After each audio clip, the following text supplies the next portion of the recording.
So, out of all of this, 6.5 years, I began to realize real quickly that the thing we had to deal with is that we were never going to be able to tie him. We just ground tied him. We compromised. So we would throw the rein on the ground, and that was fine. And I could walk off to the ranch house, get a drink, come back. He'd be right where I left him. But if I tied him, he wouldn't be anywhere around. All you'd see is the rein sitting there and no horse. So these compromises had to be made. And fortunately, I was able to sell Buck to a wonderful family in Royce City, Texas. He's winning money. First week I sold him, he won $12,000, and I've been trying to get him back ever since. They don't want to sell him. But he's a great example of what we're talking about tonight, because he was born and bred to do what he did. He had passion, he had everything, but because something smacked him down, it doesn't make any difference what it is. He couldn't get back up without the help. And a buddy of mine came up to me after the 6.5 year period, and he was trying to give me a compliment, and he said, "You know, Jim, you're the only guy that I know that could have ever handled that horse." And I said, "You know, I never handled that horse. I understood it." So we don't handle these things. We either understand them or we become victims of them. And everybody that worked with Buck became a victim of these hidden things inside of him that he really didn't know how to get out. And I thought this was a great analogy to bring tonight, because most combat veterans are pretty much like Buck. Great guy. We're stuck on Buck. There we go. PTSD, to me, and I just developed my own little definition, and it probably differs from the clinical definition, but I'll tell you the way it affected me firsthand. It's an awakening to the truth of our earthly circumstances. And I'm going to show you some slides here in just a minute that illustrates what I'm talking about. We grow up in America and we take for granted to live this American life that we have. And sure, we have crime and we have problems in our lives, but not like the people that I'm going to show you in just a minute. I call this the globe test. You spin the globe, cover your eyes, and stop it with your finger. See how many times you can do that, where violence and trouble and unrest and human sacrifice and horrible things exist. You'll be there for a long time. It's a shocking revelation, because we don't think that way. We're grown up and we go to McDonald's when we get hungry. How many people in the world can do that? Think about that just a second and let that soak in. How many people can do that?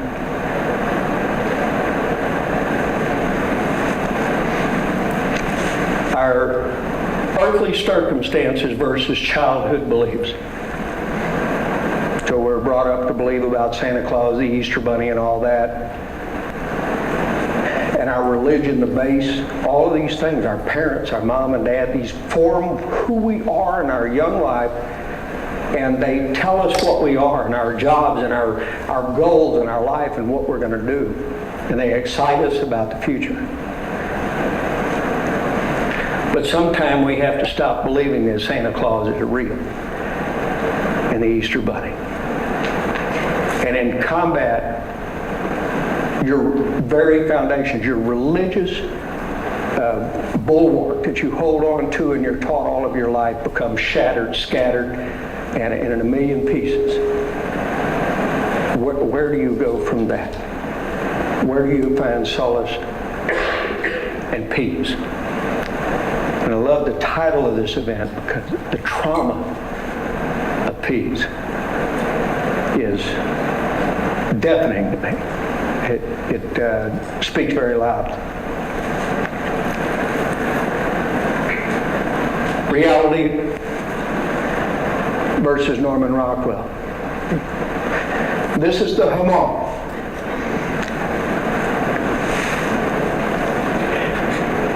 And these people saved my life numerous times, and I they.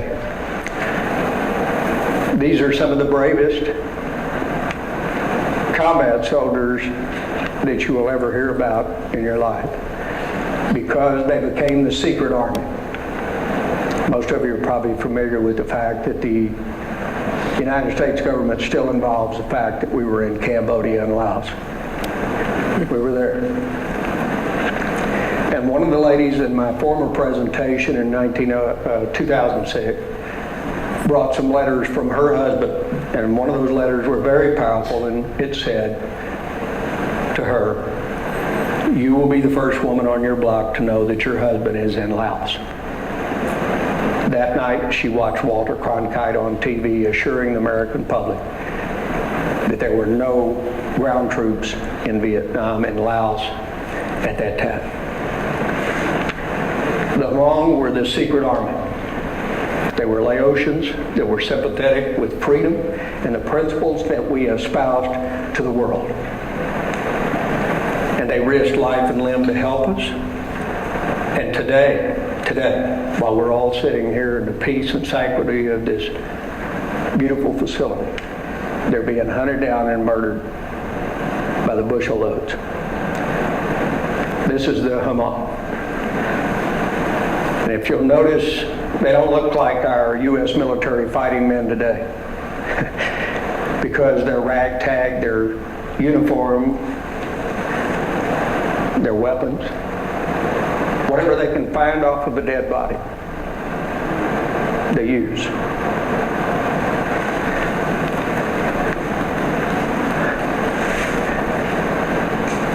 And again, reality versus Norman Rockwell. This is what you see in a combat zone, and this is what lights the fuse. This is what lights the fuse. Yes, and you're just waiting for the day that it detonates. The Hmong family versus what most of us grew up with. And I leave this slide up here just for a second because I have to let this sink in. I've got to communicate this depravity. When you see this on a slide, you just see the horror of the photograph. But when you see this for real, you smell it. You smell them. You hear their comments, and even though you don't speak the dialect, you begin to communicate. Yes. And you communicate because in my incident, in my unit, we got hungry. We ate fish raw. And I'm not talking about sushi, I'm talking about eating them so that if the NBA Army came up, they would think that an animal had gotten that fish and eaten it. You eat it through the scales, through the skin. You eat it and you digest it. You eat sand to pack your intestines with things because you know better than to not do it, because your stomach becomes distended and you die a horrible death that you see these children die all the time. And when we talk about PTSD, a lot of times it's related that it's just the shooting, and it's just the bombs, and it's just the combat. But a lot of times that has nothing to do with it. Most of the time, the horror, the real horror, is seeing human suffering, and you are powerless to do anything to help. Anything to help.